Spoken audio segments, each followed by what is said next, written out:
Hi, in this module I'm going to be going through some of the global effects units that Sylenth 1 has to offer. You'll find all of these effects built into the LCD display in the centre of the synth. To activate any of the feedback, simply tick the box to the left of the effect, and then if you click on the actual title of the effect itself, then you'll see the available parameters. So let's take a look. So let's initialize the preset via the menu here. And starting by activating the Arpeggiator, this effect allows you to create sequences of notes. Immediately, if I hold down a note like this, you can hear that it's added a rhythmic pattern to the note. However, because the mode is in up mode, if I hold down 3 notes, you'll hear the 3 notes being sequenced. And if I change it to up-down mode, then it will play the notes up and then down, repeating the sequence. Now if I change the mode to step, it plays the notes in sequence of your choice along this section here. It's worth noting there are 16 steps in the sequence by default, but you can change the length of the sequence by adjusting the wrap time here. So I'll just change this to 8 steps, so it just uses the first page, although there is a second page here. I can then transpose some of the notes here to create a melodic sequence, and if I want, I can even change the velocity here too. So now when I hold down one note on my keyboard, the sequence will play like this.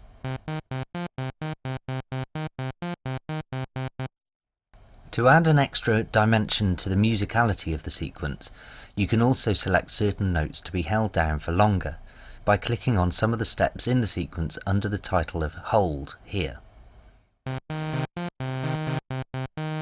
Now if we increase the octave range to 2 here, and then change the mode to random, and hold down 3 notes, you can hear the difference. Now it's playing random octaves of the notes you're holding down, creating a unique melody. The 2 other parameters I'll show here are the time and gate dials. These are fairly self-explanatory. The time dial changes the timing of the note triggers like this, and the gate dial changes the length of the note like this. This is definitely a tool worth exploring a bit further. The next effect in the chain is distortion. Distortion itself is actually a case of adding harmonics to a signal, and depending on which harmonics you add, different types of distortion are created, giving different dynamics and timbres. Sylenth 1 offers 5 different types of distortion, including overdrive, foldback, clip, decimate and bit crush. There are only 2 dials for distortion, the first being amount, which controls the amount of harmonics added and their gain, and the second dial controls the mix of dry, unaffected signal and the amount of affected only, wet signal. So let's give them a 50-50 amount and see what they sound like. First is overdrive, foldback, clip, decimate, and bit crush.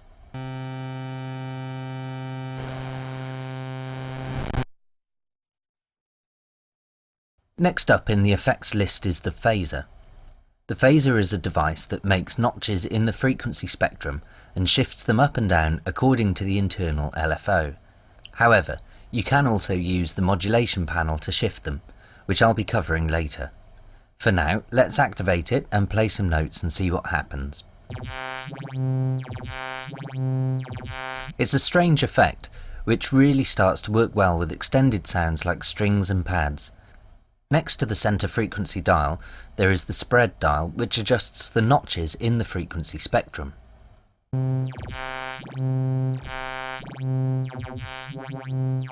You can hear that the smaller the spread, the tighter the phaser sounds, and when the dial is turned up, it becomes more of a filtering effect. The next dial across is the LR offset dial, which controls the offset values between the left and the right channel signals. This basically gives the effect of broadening the stereo bandwidth like this. Then similarly, The width dial sets the overall left-right weightings like this. The second row of dials down here begin with the LFO rate and the LFO gain. The LFO gain sets the amount that the phaser is modulated by the LFO, and the LFO rate sets the speed of the modulation like this.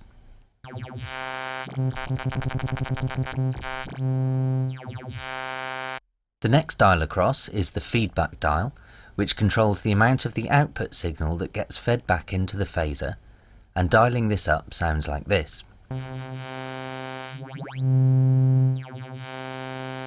And then finally, the last dial is the dry-wet dial, controlling the amount of affected signal that passes through to the master output like this.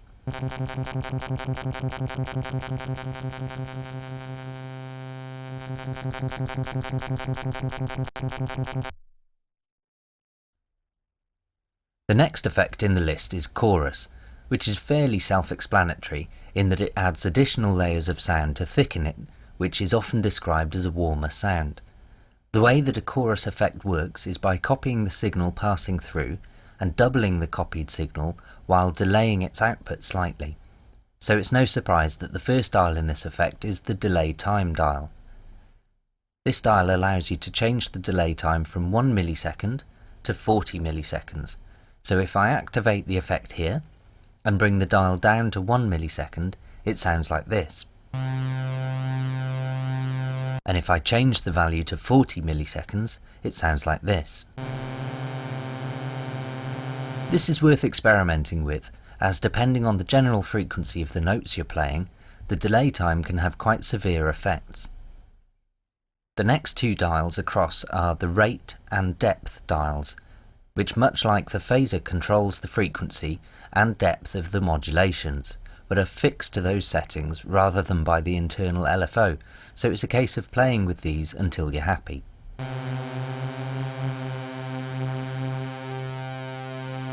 The next control on this effect is the dual mode switch.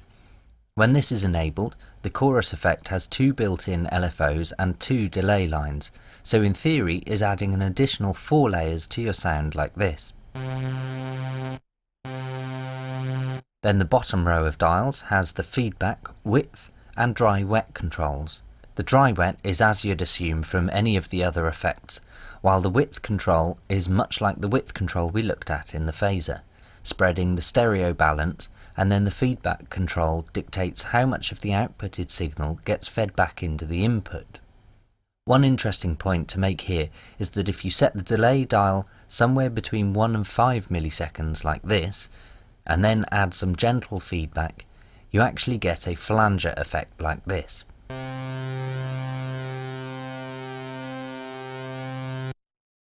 The next effect unit in the chain here is the equalizer, which allows you to boost the bass and treble of your patch. When the bass and treble dials are at 0, the levels remain unchanged. This means that they are designed for only boosting the frequencies, and the second set of dials are for selecting which frequencies you want to adjust. However, it's worth noting that Sylenth 1 has an inbuilt normalizer that means when you boost a frequency, the master level will automatically adjust accordingly. The next effect unit in the chain is the delay unit, which can be used for creating echoing sound effects.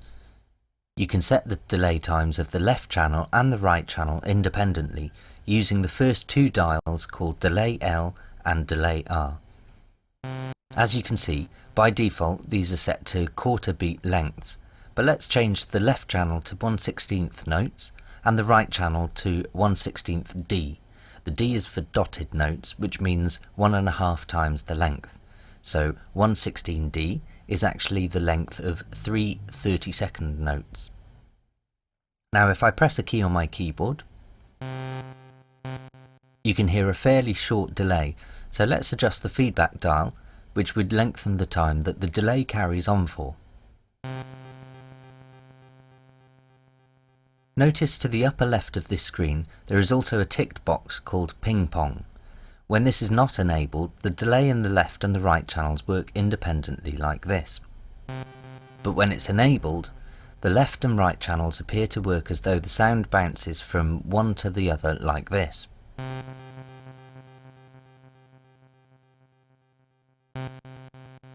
Next is the spread dial, which allows you to make the entire delay in mono when at 0 value like this. Next to that is the smear dial, which can make the echo sound perhaps more realistic in that the decay amplitude is not always linear like this. Finally, perhaps my favourite feature is the high and low cut options to filter the wet signal. Personally, I like to add a little low cut filter to the delay of any synth so that the tails don't affect or interfere with the overall track.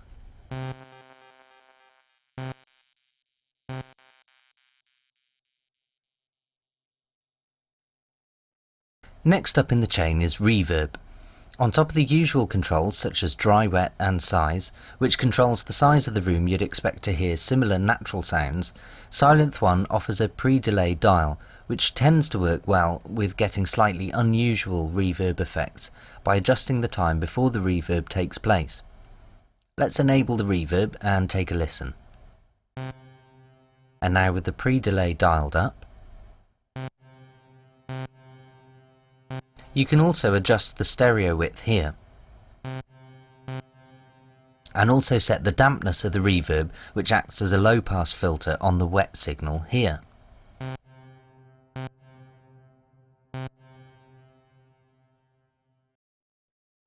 The final effect on the chain of Sylenth 1 is the compressor. This can be set to limit high peaks of sound. For example, when the resonance of a filter is set to very high levels and begins to self-oscillate, it can reach very high levels of sound. A compressor can also be used to increase gain to the quieter elements too, by lifting the average amplitude whilst also decreasing the peaks. There are 4 dials to the compressor. The first one is ratio, which sets the amount that the compressor affects the signal. For example, if the ratio is set at 4:1, then the input signal would need to increase by 4 dB for the output signal to increase by 1 dB. By default it's set to a 4:1 ratio, so let's leave it there for now. The next dial is the threshold, which sets the point at which the compressor kicks in. So if it's set at -5 dB, then only signals above -5 dB will be affected. Finally, the attack dial sets the time it takes for the compressor to take effect, and the release dial sets the time it takes for the compressor to revert back to its default levels. To be honest, there aren't really any hard and fast rules when it comes to compression, and even if there were, then rules are made to be broken. So have a play around and see what you like. You can't really go wrong. So that should have given you more of an idea about the range of effects you get within Sylenth 1 and how they can be used to produce a host of different sounds. Have a play around with each effect so you can hear exactly what they do. If you do have any questions, you can head to the Producer Tech forum. Next time I'm going to be going through modulation by checking out envelopes. So I'll see you then.